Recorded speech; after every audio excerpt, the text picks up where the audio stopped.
right, good afternoon, everybody, or good morning. Sorry. This is the second multifamily boot camp that I'm hosting. I try to do these once a week if time permits. So today, I really want to talk about how to find a property manager, and I think it's really important for property management in multifamily real estate and just any type of real estate, to be honest. So for multifamily, what I always say is if you have a good deal and a bad property manager, it becomes a bad deal. If you have a bad deal and a good property manager, it can potentially become a good deal. So that's how important property management is in terms of just managing your asset. In a weird way, when I buy a property, and let's just say I put like $200,000 down on a property. Let's say you buy a $800,000 property, you need 25% down, that's $200,000. The way I visualize it, which is kind of weird, is imagine giving that person $200,000 and would you trust that person with your money, right? That's the way I view property management. So once you kind of view property management through that lens, you want to spend your most time finding a good property manager. So that's how I found my deals. So honestly, for my first apartment in Oklahoma City, people ask me why I chose Oklahoma City, and it's just because I had a good property manager there. Like it was a referral. They've renovated apartments for me before. They know how to manage C-class apartment complexes between 20 to I'd say 50 units. They knew how to do cost-effective renovations. They were very self-directed. They kind of proactively told me what needed to be done. They would touch base with me on suggestions for renovation, repairs. So they're pretty hands-off, right? So that's the experience of a good property manager. So a good property manager, they're responsive. They are timely with their reports, give you suggestions and teach you about the market because, I'm in California and they're in Oklahoma. So, obviously I'm not there, I'm far away and I have to trust them to do the job, right? So there's a lot of horror stories that we hear, and even I experienced it in my mobile home park. So my mobile home park, which is the deal that I lost money on. Why did I lose money on the deal? I had bad property management. I had a bad offsite property manager. I had a bad onsite property manager. And fast forward, I think I sold it about almost a little over a year and a half ago. Found out that that property manager that I had was probably stealing from me. It's the typical, hey, I'm renovating the unit, and they can just send you photos of another unit and then just pocket that money, right? We've all heard this horror story. Or tenants were paying them cash under the table instead of giving me the rent deposit. So to me, that's just kind of cost of doing business, right? You can do all the right screening. You can go through your checklists. Like in my mentorship program, I have like a checklist of questions to ask your property manager. You can go through all that, but ultimately, there's people who can answer the questions well, right? I mean, it's just like an interview. They can answer the question well for like an hour and they can do well for the first 6 months, but after a while, you start to see some slippage. And that's why I'm really big on, I have a property manager, but I have like two backups in case needed, in case I need to use that property manager. So, that's how important property management is. So I had four property managers so far total. Three I still have. So, fortunately they've been good. And one was bad, and that's the one, my mobile home park, which I sold. And it was funny, I talked to the next owner who bought the park for me, and they ended up firing the property manager that I had because they had the same issues, right? They couldn't collect rents. They didn't have the reports on time. If the basic function of a property manager at the highest level is, are they collecting rents? Number one. And number two is, are they enforcing like late fees and evictions if needed? Because they need to run it like a business. With multifamily, the value of your apartment is based on your net operating income. It's based on your income. So if the property manager isn't collecting rents, that's lowering your income, which is lowering your value. If the property manager is overspending on things, let's say they're spending like, they're not getting multiple bids for fixes, and let's just, they're spending like, I don't know, let's say $2,000 to fix a toilet, but in reality it might cost 500. You just lost $1,500 of income, which affects your net operating income, which lowers your value. Like with multifamily, it's even more magnified that you need a good property manager to manage your asset, because they're maximizing your income by collecting rents, gradually raising rents over time, and they're optimizing your expense. So how are they saving you money?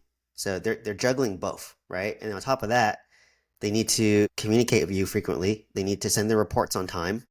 If you message them, they should respond timely. And I haven't done it this extreme yet, but like a lot of owners, they actually fly out to the property, right? Like it's like me flying to Oklahoma and just check out the unit.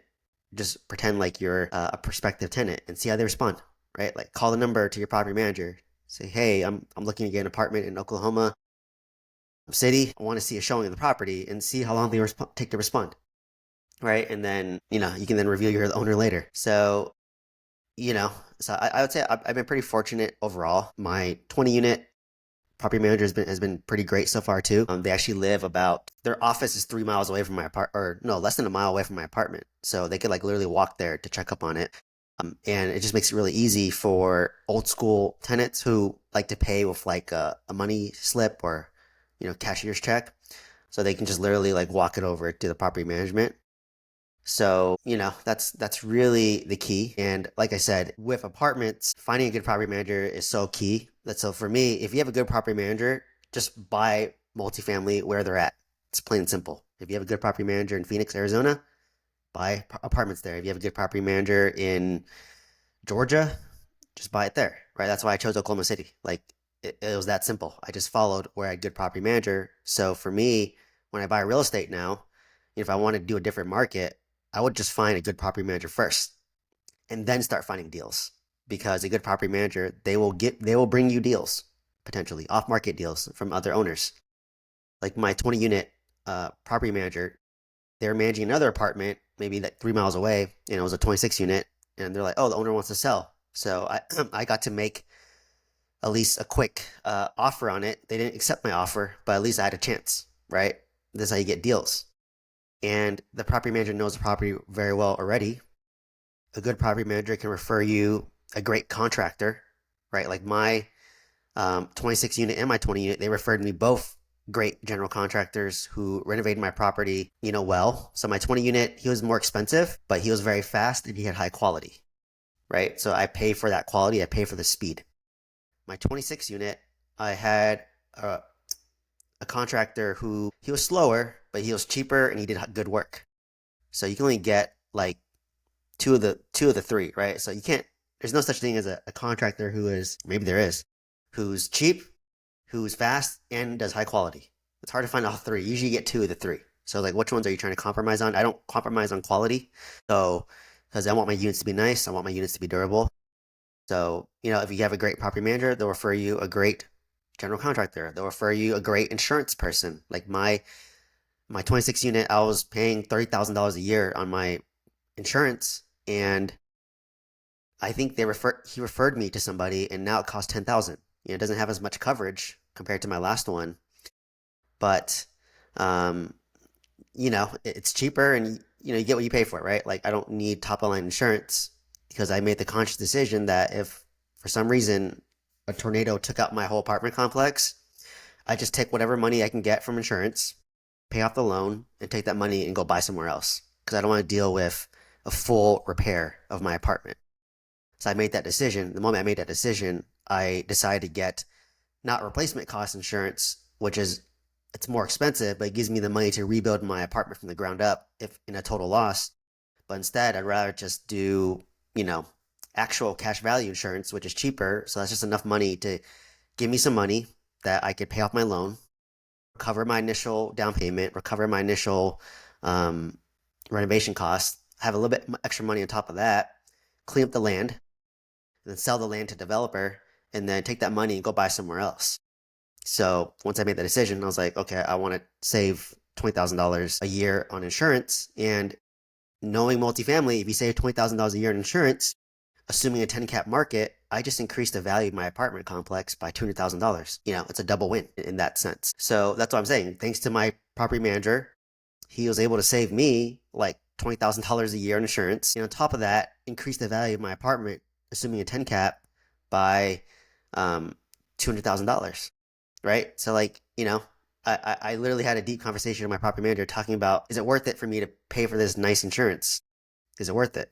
And we had a discussion, and Like I'm from LA, we have these huge fires. It's kind of like I don't want to deal with like building an apartment from the ground up or a house from the ground up. It's a pain in the butt to have to do that. You have to go through permits. You have to get an architect. You have to it takes like 2 to 3 years to build it.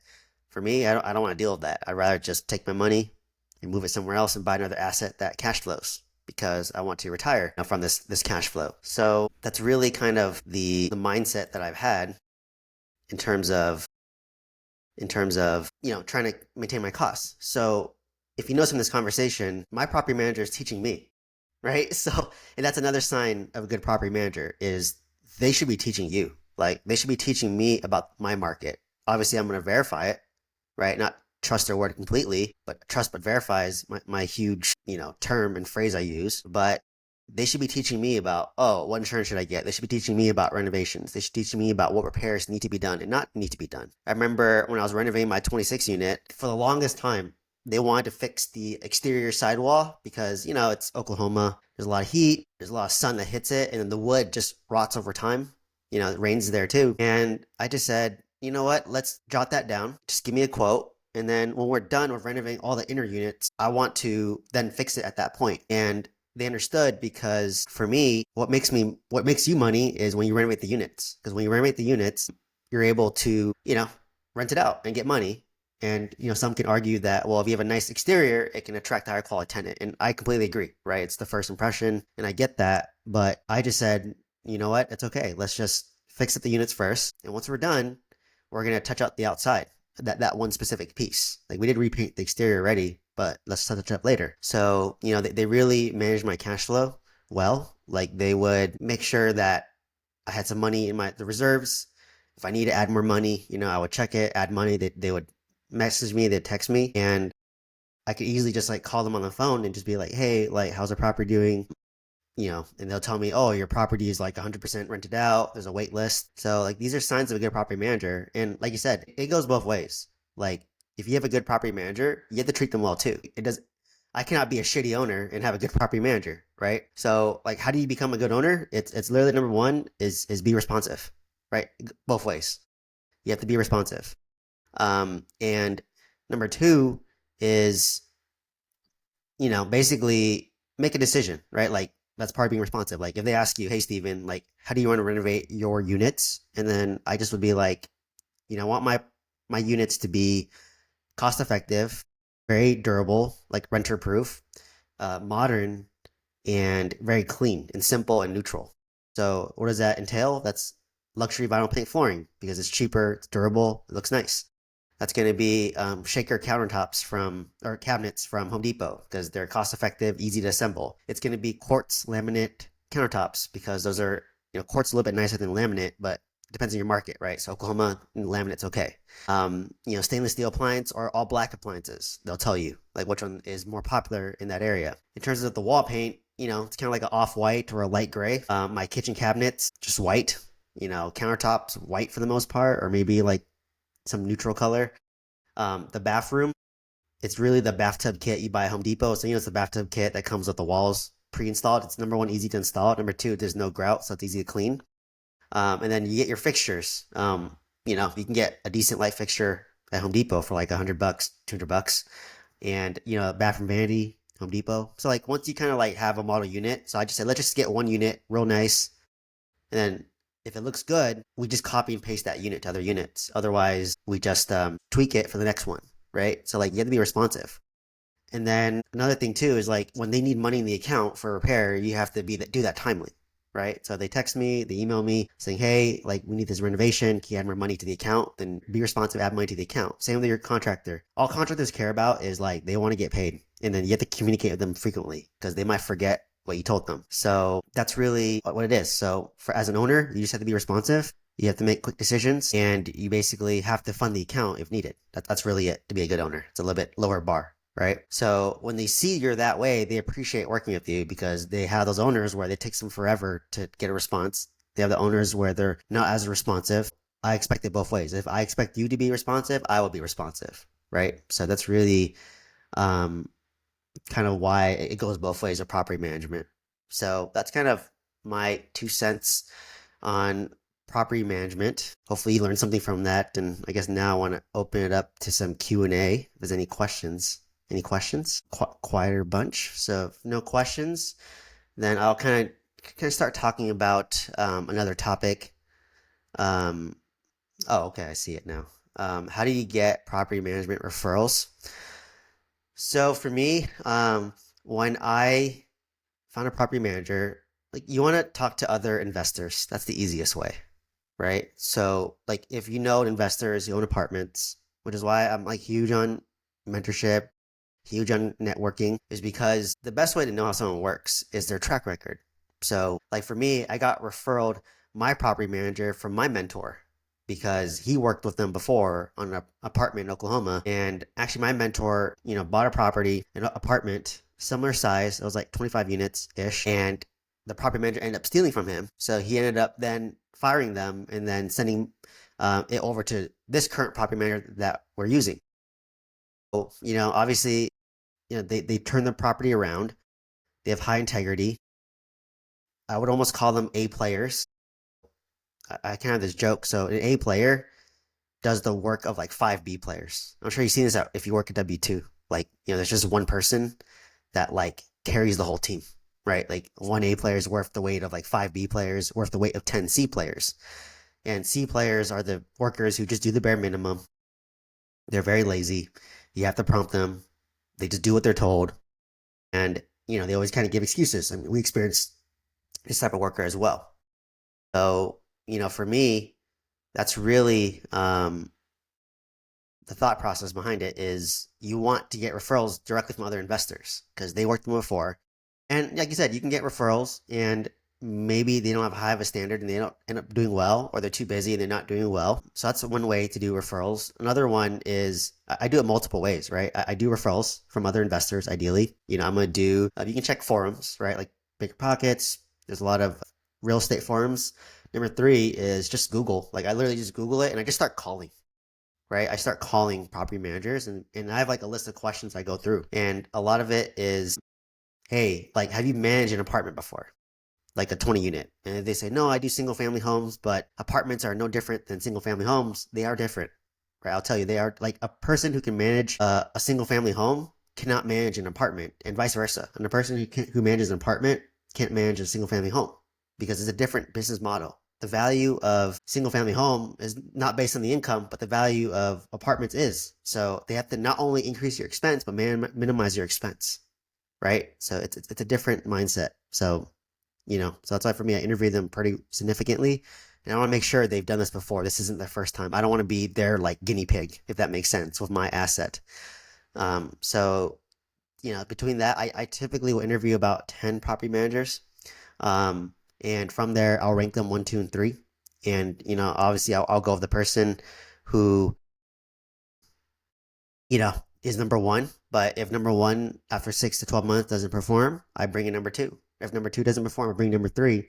And then if I have to go down my list, I'm going to try to find more and more property managers, right? So like I said, come in with the mindset that this is the way I think is 90% is 90% of property managers are not good.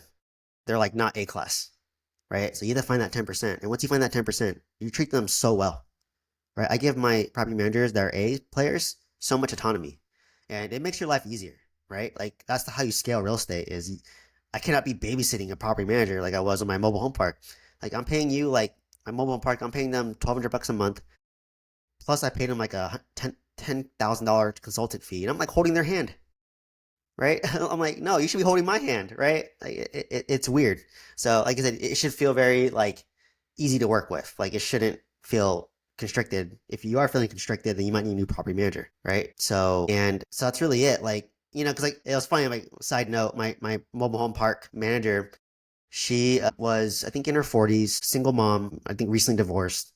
And she had a lot going on, right? She had kids with some challenges, some special needs. And, like I work in healthcare. So like, I'm empathetic and all that. But, when it comes to like managing your asset, it's just like, you should be managing my asset. I shouldn't be managing you. You know what I mean? So it's like, I'm paying you for a reason. And, if you can't deliver, and I get it, we're humans, we have life circumstances, but if you're not ready to manage this asset, then maybe I should move on.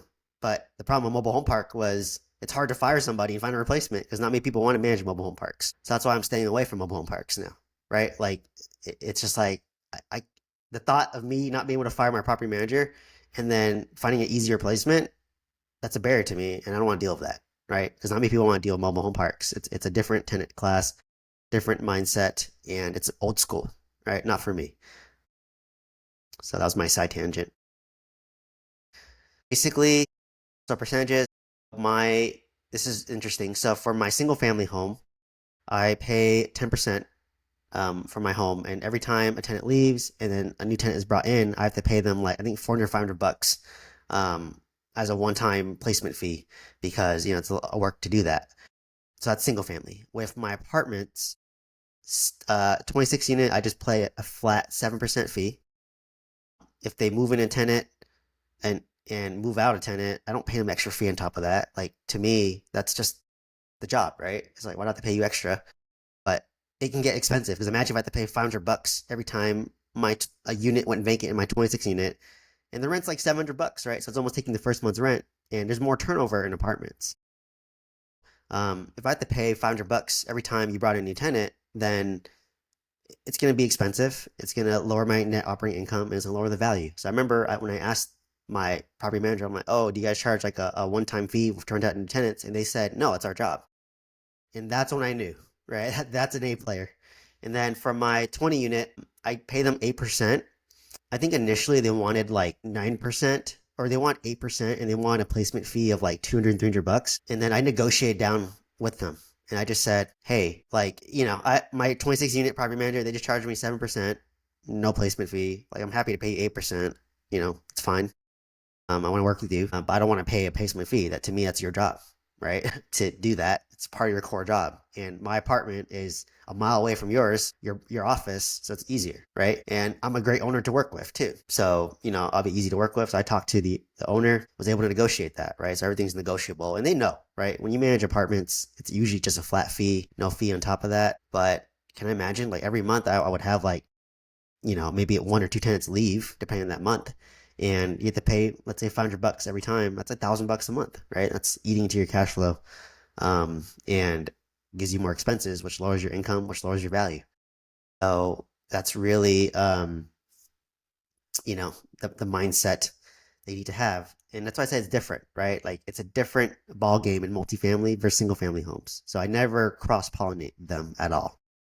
And that's why a lot of people, they'll just be like, I know a lot of bigger multifamily owners, or so if you own like 50 to 100 units, you usually have a property manager living there on site, and they only like it when the property manager lives on site. But if you have a smaller apartment, like 25 units, usually there's no on-site property manager. So, they just have to be responsive. So it really depends on that. Great questions. Thank you. No, so the contract, so what I do, that's a great question. So the question is, do contracts keep you from being able to fire them? So honestly, when I signed like for my 20 unit and my 26 unit apartment complex owners, I typically teach and do myself. I want to do a 6-month contract. And usually they want to default to like at least 1 year. And then after that, it will renew every year for a year, right? Or it might be like month to month or some type of notice given to transition. But like typically I want to do 6 months. And why I say 6 months is because it's kind of like your probationary period. Like you ever start a job and you have 6 month probation, kind of same thing, right? I say, hey, I want to see if we're a good fit with each other. I never worked with you. You never worked with me. Is this a good fit? If you don't like me, you can move on after 6 months. If I don't like you after 6 months, I move on from you. And it keeps it open both ways. I always say that like it's a win-win situation. And it's a trial period. But for me, I like to bake that in because I don't want to be too tied to that. Like what I didn't like about my mobile home park was they controlled a lot of stuff so that it made it hard to fire them. And that was probably their strategy, to be honest, right? They wanted to have a lot of control so that if they have control, they know that if you get rid of them, it's going to be a lot more work, a lot more stressful to transition over to someone else, right? So it's kind of a strategy, like a snake's oil strategy, I would say, of maintaining it. So that's why you have to have high visibility in your property, right? Like you have to know how things are operating and not fully rely on somebody, right? So like you don't want to be that hands off, right? Um, so really, it's really you don't want to get into too much control because like it was funny. Like I talked to the next owner who bought my mobile home park from me, and they had all the same issues with the same property manager that I had, right? So that's why I'm huge now. It's validating.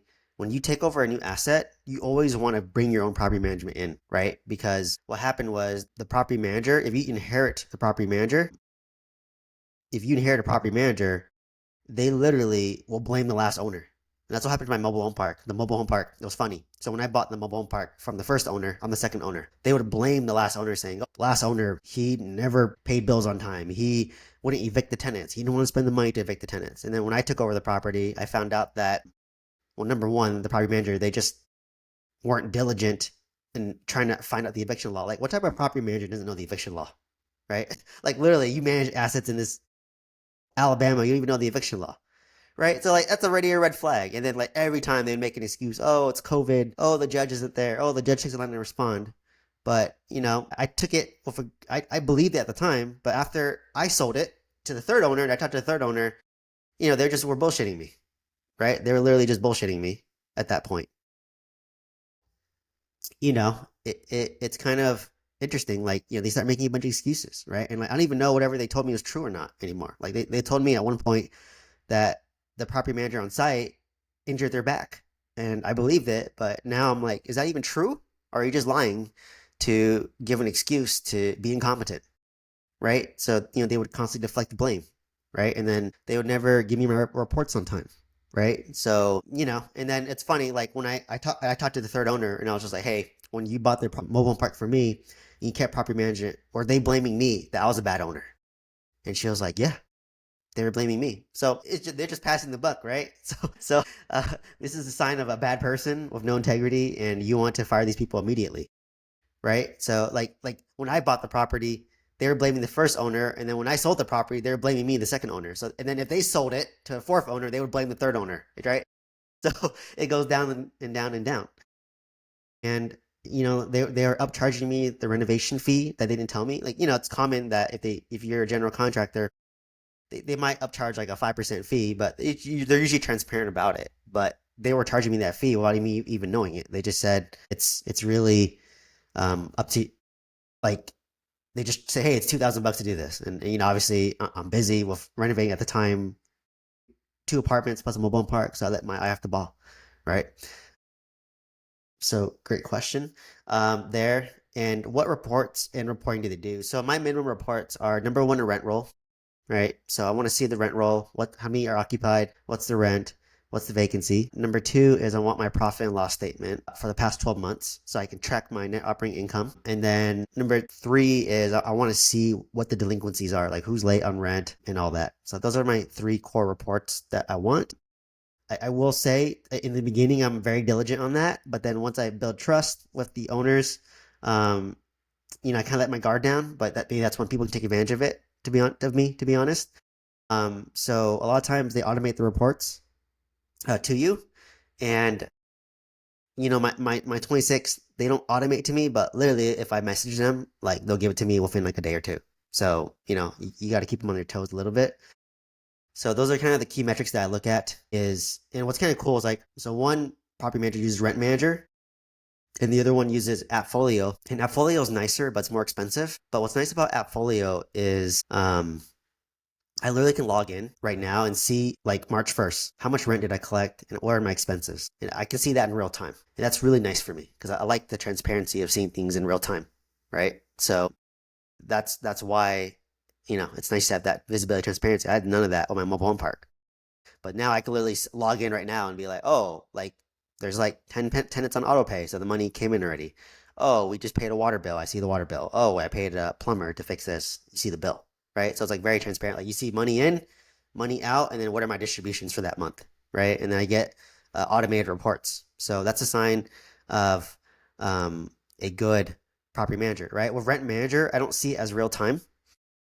So I have to wait till the end of the month. They'll reconcile it and then send me the reports, right? But AppFolio, it's like I said, it's probably my favorite application, but it's the most expensive one, right? Obviously. So, but it's nice. Like, imagine you just can log in to all your properties and you can see all your income in and all your expenses out. Like you can literally know your monthly cash flow for that month at that time, right? If you have multiple assets, right? But if you have different property managers, you have different platforms, right? So that's the downside. Looking to potentially buy a 50 unit near my 20 unit apartment, and it would be the same property manager ideally. And like I said, I could imagine seeing like two apartments worth of data on like one dashboard. So that's what's really nice when property manager has technology, and that's a sign of a good property manager, once again. So reports, I kind of expect it. So like, for example, it's March now, March 1st. Usually would expect it within the first week of March for February, for the last month, right? So my 20 unit, I would say they're the best at it. They automate it because it's the dashboard, right? So literally it auto generates a rent roll for me, it auto generates a profit and loss statement for me, and I can literally just see on the dashboard in real time.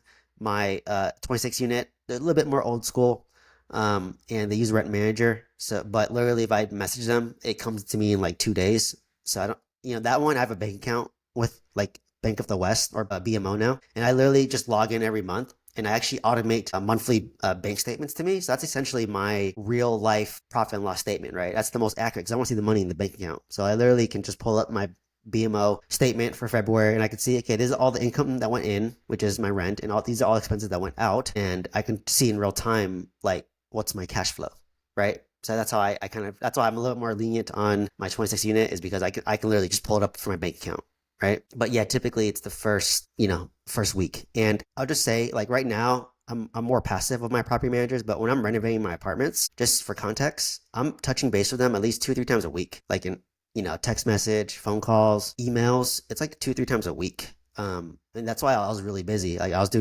renovating my 26 unit, my mobile home park, and my 20 unit. So I'm like on the call constantly, right? But now that renovations are done, now that it's stabilized, like at this point, it's just literally like, if I want to, I'll talk to them once a month, or at least I'll text them and be like, hey, how's the property doing? Like, and then they'll tell me a little update. So that's really all it is now. So like right now, I own 52 units. I self-manage my single family homes in California. I have a property manager for my 2 apartments, 2 different ones, and I have a third property manager for my Huntsville, Alabama new build. And I probably spend, I don't even know, 4 to 5 hours a month at most at this point. Cash flows, I'd say on average about $8,000 a month. Um, that's a little bit more passive, but obviously I still have to think about it, right? Like, I'm not, if I'm on vacation, right, I might get an email or a text from my property manager saying, hey, your plumbing busted. You got to give us like $10,000 to fix it, right? So it's not truly passive, but like once it's stabilized, it gets a lot easier, right? And even a good property manager, it gets easier for that. So, um, any other questions? Thank you, Lila. Thank you. I wish I could hear your voice, but questions to screen property manager. I typically, that's a good question. I haven't screened one in years. So the first question I ask is, tell me how the eviction process works in your state or area. Obviously, I didn't ask my property manager that for my mobile home park, right? Because she would have not known. Or maybe she would have gave me this fluffy answer, but doesn't really know. But I would ask that because I want to know. And they told me straight, Oklahoma, you got 7 days to fix it. And if you don't fix it within 7 days, you have another 7 days for a total of 14 to move out, or you get evicted, right? And then this is how much it costs to evict somebody. They told me that I think it was about $200 to evict somebody. And basically that's it. I would ask them, what's kind of the market rent for a 1 bedroom, 2 bedroom, 3 bedroom, right? And they'll tell me. I'll ask them questions like, oh, hey, here's the address of my apartment that I'm looking to buy. Like, what do you think of the area? Do you think it's going to attract good tenants? What's the rent going to be, right? When I was doing unit inspections for my 26 unit, my property manager was with me because we were walking the units together, and I would tell them, hey, at the current condition, what's the current rent on this property, on this unit? And at the time, the rents were $350 on average, and they're just like, oh, you could probably get like maybe $450 current state to $500. I said, okay, if I were to do X number of renovations, let's say $10,000 on average, what would the rents be? And they'll be like, oh, it's about $750. So I was like, okay, that's worth it, right? So, and they would tell you exactly how to renovate it. Um, Another question I would ask is, um, what happens if you have like a major expense? Like, how do you handle that, right? Or was if you have let's say you have $1,000 expense, how do you handle that? Like, do you let me know, or do you just approve it and let me know after the fact? Like, what's your process in handling that? And then I would ask, oh, have you managed apartments like this before? And then they'll usually, you want to hear like, yeah, I'm used to managing like 20 to 30 unit apartment complexes. We're currently managing 3 or 4 of them right now. One of them I helped renovate and fixed it up, and the owner ended up selling it after he made a decent profit. So they should, like you said, during this interview, you should be learning from them. Like, that's why I ask these questions, right? So it's like very conversational. And then and I'll ask like, oh, what type of reports do you send? And at what cadence do you send these reports? And then I'll ask like, what is the ideal owner that you'd work with? Because I'm wanting to see what they say. And usually they'll want someone responsive, someone who answers a question timely, someone who's collaborative to work with. And then, I can leverage that. I say, well, I'm all the above, right? Or that's what you would say. So it's just very conversational. And like you said, you should be learning from them on how to manage this asset, and they should be very like reasonable to work with. So those are the questions that I asked for my property manager, and it's very similar for my general contractor. Like, you just tweak it towards renovation. Like, okay, how would you renovate this unit that you see that's popular in this area? What would you do to make this cost effective and durable? What trends are you seeing?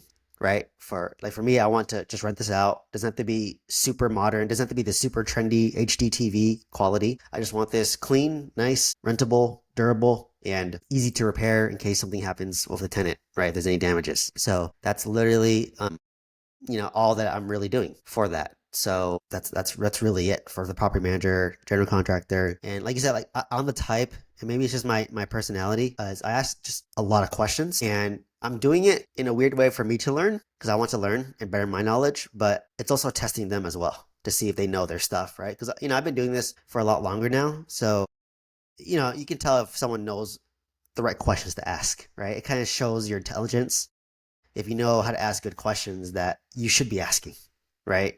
If you're not asking these questions, that's why I wasn't as educated in mobile home parks, and that's why I couldn't ask educated questions, right? And I took a swing and I missed, right? Lost $100,000. Made a cool YouTube video about it, right? But it's just part of doing business, right? Like, you want your first deal to go run well because you don't want to be traumatized. Like, imagine if my mobile home park was my first deal I bought, and that's it.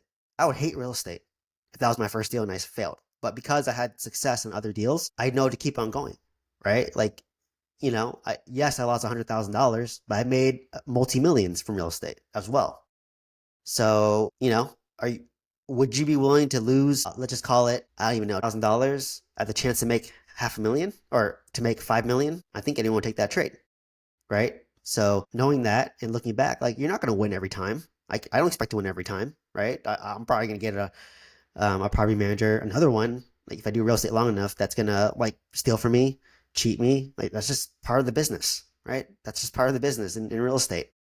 So that's part of any business, right? Like, in every industry, there's crooks and there's people who are gonna cheat you, right? So it's just really like, I remember like I had a gut feeling with my property manager, the mobile home park. Like, I was like, after about a year, you get so sick of them and then you want to fire them. So it took the first owner a year to want to fire them and sell the park. It took me a year to want to fire them and sell the park. And then the third owner, it's taken them a year to fire them and then sell the mobile home park, right? So, and then when you have a breakup with a property manager, it's stressful, right? Because at that point, the property manager will start to maybe try to steal from you. They'll tell the tenants to leave. It's like a divorce, right? It's not fun, right? It's not fun at all. And it's really intense in that way, in that aspect. So, like I said, when you're splitting property management, expect there to be a little bit of chaos for maybe 3 months during a transition. So that's why I want to do the legwork up front, right? And that's why I just decided to sell, because I'm like, you know what? I don't want to deal with this mobile home park anymore. I don't want to deal with these owners anymore. And just move on with my life, right? So, and yeah, like, I would say 90% of property managers are bad, right? So if 9 out of 10 property managers are bad, you should come in skeptical, right? Because that means that only 1 out of 10 is good. So knowing that, you really have to verify. And that's why I said in the beginning, I'm really on top of them, right? And then once we built that trust, we built that cadence, then I pull back a little bit. And I tell them that, but you want to keep them on your toes too, right? So whenever I'm retired or whatever, like, yeah, I'll just fly to Oklahoma and like check all my properties randomly, see how they're doing, right? Just show up like randomly, well, unannounced, and then call them, hey, I'm here. I want to see my apartment. There's a lot of bad actors out there, unfortunately, but there's good actors out there too. So you just really have to screen them. And like I said, if you have a gut feeling that something's off, like they're not responding timely, like, with my mobile home park, they would say the right things, but their actions did not align with what they're saying. So they would say, yes, I'm going to do this, but they don't do it. Yes, I'll get this back to you on Monday. And they don't even get back to you on Monday. Right? Like at least like on Monday, if they're behind, say, hey, Steven, sorry, I promised you on Monday, but it might have to be until Friday. That's fine. Whatever. Right? Just communicate. Right? So, and then like they just always make excuses. They're like blaming other people. And it's funny, like they had the same trend. The first owner, second owner, and third owner, they would deflect everything. It's never their fault. It's always an excuse. They never respond. I mean, like, geez, like, and they manage 70 mobile home parks. Like, I wonder how all other 70 mobile home parks are doing. Like, are they all just stealing money from 70 parks? I mean, that's a great business model, right? I'm joking. That's a great business model if you could just steal from 70 owners, right? I'm like, damn, they must be living good with that too. And I let my guard down because it was a family business as well, right? It was a family business. So, the father started the business and he had his like four daughters as asset managers, but it was a family snake oil business, right? And they all learned the same tactics of deflection, excuses, no accountability at all. And I remember telling them that to their on the phone. I was like, you guys don't hold yourself accountable and you don't have a high standard. And number two is actions speak louder than words. So like I hear what you're saying, but I want to see the results in the actions, right? And they just probably never had an owner tell them that. So it's how I handle business, right? And that'll make you successful in every aspect of life. Because to me, if I'm paying you, I expect you to perform, right? Like, in a W-2 environment, yeah, like, you're a boss, you get paid regardless. If you work W-2, like in my day job, I get paid, X amount every day that I'm there, regardless if I work hard or I don't work hard. But that mindset doesn't make you successful in business because in business, if I'm paying somebody, they need to perform. I need to pay you so that you can make me more money in a way, right? And manage my asset better. So it's a different mindset. It's the owner mindset versus like, bare minimum W-2 mindset. Um, that's really all it is, right? You know, but it was kind of funny, like commiserating with the third owner who's like selling the park now. And basically once it's sold, and I wish them the best. Like I want them to sell for a price because I want to get my loan payment back, right, on that park and just move on with my life. Um, and basically, they ended up firing the property manager, hired another property manager, ended up firing that property manager, and then now they have a third property manager. So that's just the cost of doing business. And she was like, "Oh my God, it's so stressful," right? And yeah, it is stressful. So a bad asset is very stressful, right? Like it's very stressful to own a bad asset that's not performing with a bad property manager. But if you own a good asset, good property manager, it's very easy, very seamless. Let's see. And oh, great question. So do I look at their other properties? So let's just say I want to work with a property manager in Oklahoma. Do I want to see the other properties that they are currently managing? I think I would. If I was local to Oklahoma, I would. Or what I do is when I flew to Oklahoma to do due diligence, and I could have just been like, hey, I want to check out one of the properties that you currently manage just to see how you handle your business, right? And then what you do is you go there with them and then you can see the property. You can maybe see a vacant unit if there's one vacant. And you might see some tenants that you can talk to potentially, but they'll be on their best behavior because they see the property manager. So that's actually smart. So what I would do is after I know the address, I'll do the first walkthrough with the property manager. And what I would do is at the next day, I would drive there again. And then if you see a tenant out there, I would maybe try to talk to them and say, hey, like, I'm thinking of like living here potentially. Um, how are the property managers? And then they'll tell you their response, right? So that's another way to kind of like trust but verify. So maybe something I'll incorporate actually if I buy another apartment in Oklahoma. Yeah, you got to be sneaky, right? So this is kind of a sneaky tactic. I like to. This is my hack is I like to play like I'm stupid intentionally, right? Like just pretend that you are somebody like a tenant that wants to rent it. Pretend that you are a just some clueless question, dumb person who's like, oh, like I want to live here. Like, what's it like to live here? And you start asking good questions, and you can learn a lot from that. It's a good part of trust but verify. So yeah, I would encourage it, right? If you are there, if you're local to the apartment, check out their other properties. If you're local to If you're doing due diligence there, like ask them like, hey, I want to check out your other apartments that you've been managing just to see what it's like. And obviously they're going to show you the best looking one probably. And or you can ask to look at a few, right? And if they're doing a great job and there's nothing to hide, they'll gladly show you that. So yeah, you want to see, because if their apartment is not run well, then fast forward your apartment in 2 years, you'll see how theirs is, or yours will be, right? And it's yeah, mobile home parks managing is different. It's a different tenant demographic. It's more affordable housing. I would say it's D-class tenants, especially the parks I was buying.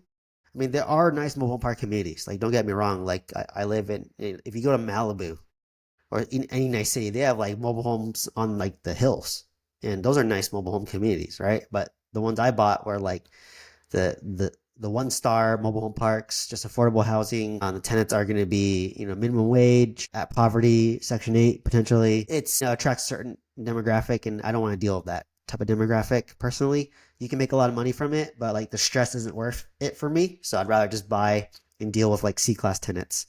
Uh, that's my minimum, right? Like I prefer to deal with A-class tenants, because A-class tenants, they have auto pay, they pay on time, they have kids and a family there, like, and it's hard for them to move, right? It's hard to move your whole family out if you want to leave, right? So that's what's nice about my Huntsville, Alabama single family home. It's an A-class, nice new build, A-class school district, 10 out of 10 school.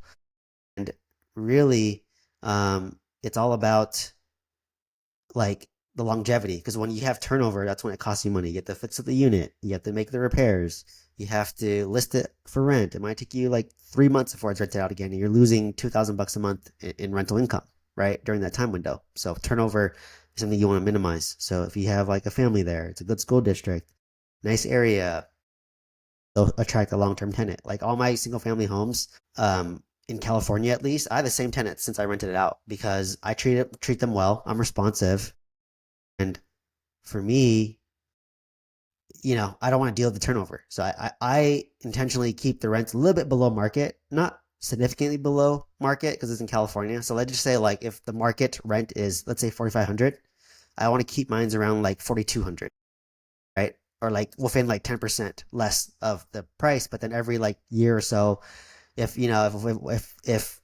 the market rent went up by 200, then I'll just raise mine by 200. So I'm always like a little bit less below the rent when the ones I self manage, because I know that when I have turnover, it's a lot of money, right? You have to like do a deep clean of it. You have to like make repairs. You have to touch up paint. You have to, if they damage a countertop, repair that. So it does add up with that. So you always want to be a little bit below market, and I do that for my apartments too. Like I think we're always a little bit below market, because tenants know, they shop around, and they know that, oh, this price is like pretty reasonable that I have. So another question I have is, based on the 2 apartment buildings you bought, what are you keeping top of mind for what you are and aren't looking for in your next apartment building? Great question. So I would say my 26 unit apartment complex was a home run deal. Like I bought that for $500,000. It's worth 1.5, $1.6 million today after renovating everything for about $300,000 to $400,000.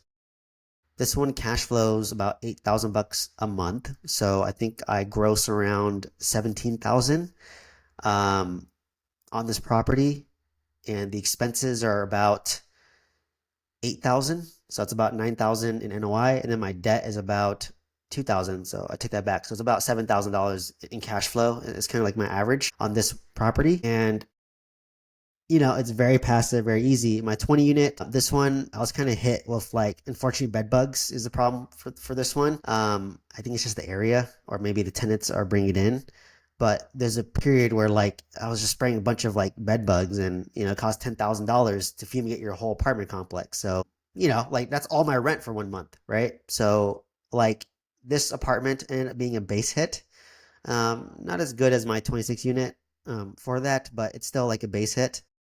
Um, and it's hard. For me, what I would learn from this is, number one, ideally, I would want to buy another apartment near my 26 unit apartment complex, because I have economies of scale. But if I find a good one near my 20 unit, I would still consider buying it, right? Like if I were to sell one apartment, it'd probably be my 20 unit. I'd keep my 26 unit. So that's the whole point of like when you scale a real estate portfolio. Like you want to like, I scaled significantly, and then you want to start to prune and see which assets you really want to keep. Because if you own a lot of real estate, you all know, like, okay, which property would I consider selling if I got an offer on it, right? That was a good offer. So for me, if I wanted to, I could sell my 26 unit, my 20 unit, excuse me, and then use that to pay off my 26 and own it free and clear, no debt, right? Like that's amazing, right? You can own it no debt. But for me, like my 20 unit, because interest rates are higher, because it has more expense, it's kind of been cash flowing not that much, like breaking even on that one. So my 26 units carrying the team, I would say. So it's I still want to hold on to it. I mean, obviously it's renovated well, it's running well. The cash flow is not as good as I want, but if I were to pick my ideal next apartment, I would want to buy one near my 26 unit apartment complex that property manager can manage for me. So that's just kind of my thoughts. But yeah, from these two apartments, I just want to continue buying a good asset that I'm buying right, that I can renovate, and that I could, raise the rents from what they currently are to still a little bit below market, right? Like the last owners were significantly under market. Like I have one tenant who's paying, I think, $275 for some reason. He's been there for a very long time. I think my property managers are afraid to raise his rents, but geez, $275, that's like half my HOA, right? In Los Angeles. And the average rent is about $550, which is the cost of my HOA in Los Angeles. So, that's kind of what I would look to my next apartment is. I want scalability. I want ease of management, and I'm very picky now in terms of what I want to buy because I now have more experience. So for me, ideally, if I can get a B class asset with less maintenance and repairs, that's okay. Or if I'm buying a C class, I'm gonna do a lot of the renovations, a lot of the repairs up front, so that it's more stabilized and there's less expenses later. But if you buy a 1970s apartment, which most of mine are, it's just older building. It needs more maintenance for that. And yeah, about bed bugs, I mean, I have a video about it, but it's hard to treat, right? Because you can literally fumigate and the bed bugs go away, but the bed bugs can come back, right? So we have to like always spray preventatively, even on top of like the in-unit fumigations. Or if you fumigate the unit, but let's say the tenant doesn't comply and they don't take out all their stuff out of the cabinets, it can still be a source for bed bugs. So that's the downside. In terms of the buildings appreciating, so for me, it's interesting. So every year we do raise the rents for tenants, right? So that's how we make the money, is because expenses are going up. The insurance goes up every year. Property tax goes up every year. So we always try to like raise the rents, like not significantly, but like maybe 2-3% on the renewal. And from there, if you increase your income, it kind of helps offset your increasing expenses, right? So in terms of like appreciation, it's tricky because like multifamily isn't valued on a per door basis. That's like a lot of times people tell you, oh, I'm buying an apartment, it's 50K per door. But like the value of apartments isn't based on like 50K per door. The value is based on how much income is generating, right? So for context, I bought my 26 unit for about 20K per door. I put in 10K per door of renovation. So I'm all in for 30K per door. And now I see them listed at like 75K per door. So like, obviously it went up in value, but that's not how you evaluate properties, right? It's just kind of like a rough estimation. The value is based on the net operating income, right? The NOI is how the value is determined. And when you calculate your NOI, like what are one-time expenses, which you can tease out, and what are like, because like I'll give an example, like my bed bugs. I can chop that out as a one-time expense, right? So I can wipe out that $10,000 expense of NOI to inflate my NOI to inflate my value. But me as an actual operator, I know that maybe you get to fumigate it once a year, right? Potentially. So in my mind, it's not considered your net operating income, right? So that's the realistic side of me. But the more and more I've owned real estate, the more I've learned that the money is made on appreciation, right? The money is made on appreciation. The cash flow is literally there just to sustain your portfolio. So if you had a real estate portfolio that was self-sufficient and you didn't have to put money in there, I would consider that a win, to be honest. Um, so, and my apartments. So what's interesting too is, so apartments, the value of apartments are affected by interest rates. Because what happens is the value of an apartment's NOI divided by the cap rate. Cap rates are affected by interest rates. If interest rates are higher, your cap rate is higher. So if you go from an 8 cap to a 10 cap, your value goes down, right? If interest rates go down, like during COVID, like if my interest rate's 4%, my cap rates go down. So if my NOI is divided by 8 cap, now it goes to a 6 cap, the value is higher, right? So it's good and bad. You're more volatile, right? So that's why I own both, to be honest, because to me, residential real estate and multifamily real estate, which is commercial, they peak and crash at different cycles. So if you can sell your single family home at the peak, maybe you can buy an apartment at its bottom and get a really good deal. That's what I'm hoping to do in 1031 exchange, right? So for me, yeah, great question. So do I always seek value add deals because there's more meat on the bone? So there, it's perfectly fine. Like when you send out direct mail like me, like you're gonna get tired landlords who self-manage their property for 20 years. They're in their upper 60s. They want to retire. They're self-managing the property. They haven't raised rents in like 5 years, right? Like when I bought my 26 unit, the average rent was 350 and market rent was 700. So for him, he owned it free and clear. He didn't want ease of management. So obviously it's easier to not have to turn your unit, and he was turning his units himself. So, he didn't run it like a business. For him, it was probably just a tax write-off or his retirement nest egg. So when I paid him, he got his, $500,000 and moved on with his life and had to pay some probably capital gains tax on top of that. So from there, I do like value add because I'm able to, like, I bought it for 500,000, right? I put in $300,000 of renovation. I'm all in for 800K. It's now worth $1.6 million. I just forced $800,000 of appreciation. At that point, if I wanted to sell it, I could, and I can sell it 1031 exchange that into like an A class apartment that's more expensive but less maintenance, right? So that's perfectly fine business model too, right? For me, like I did all the hard work of the renovations. I want to keep it as long as possible, right? Down the road, I might get, if I get older and when I have kids and a family and different obligations, maybe I'm sick of it and I want to just sell it and 1031 exchange up to an asset that's more passive. I have that option, right? So that's why I like value add, because I know you make money in the forced appreciation. So like I have at least like $800,000 of forced appreciation on this property after spending about 300K to force that. So that's what's really, really amazing about value add real estate. So that's what I buy right now, and that's what a lot of my students buy in the mentorship program. Is that typically going to be value add. So we're going to come in, we're going to renovate it, we're going to raise the rents to a little bit below market rent. We're going to turn over the tenants probably, unless they want to upgrade to newer units. Once that's stabilized, that's going to take 2 to 3 years to stabilize that, depending on how big the asset is. And then from there, you can decide, do I want to keep that or do I want to 1031 exchange it and trade up, right? So it really, really depends on that business model. Great questions here. Any other final questions? I know we went a little bit over today and wasn't able to live stream this onto YouTube, but we'll definitely load it. But any last questions before we adjourn from anybody? Hey, Steven, can you hear me? Yes. It's Omira. I was wanting to find out if you can talk about gap funding next time. Gap funding a deal? Okay, definitely. Yeah, my next session I can talk about financing Yes, for because I want to do apartments, the because same I've thing been as looking at you. financing a lot, basically buy value Uh-huh. add, fix it up, and then kind of do the BRRRR method. Right. Okay. Yeah. Okay. Yeah. Next week. Thanks for the topic suggestion. I'll talk about multifamily financing Okay. and like how I approach lenders.